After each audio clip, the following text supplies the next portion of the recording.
Alright, so now I'm going to show how this orrery is disassembled. That constant kind of clicking noise as my camera's autofocus going. So basically what happens there, I'll turn it off, and the sun comes off, over there, and each of these planets, Mercury is the hardest to take off. They just slide off these little concentric rods that they're on. So that it's Mercury, got a little hole in there.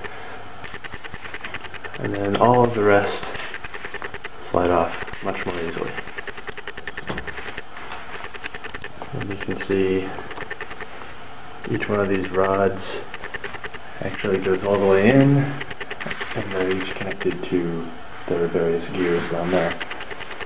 So my goal right now is to get to those gears.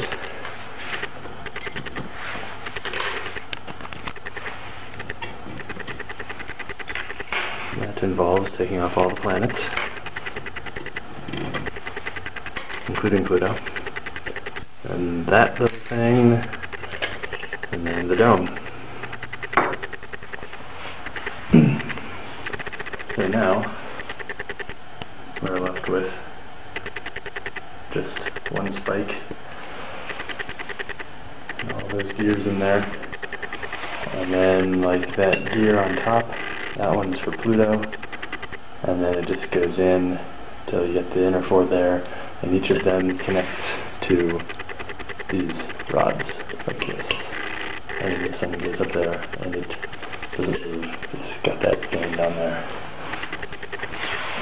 And the other thing is, that's not all the gears, because there's that gear in there and some batteries, and then underneath the black cover there's some more.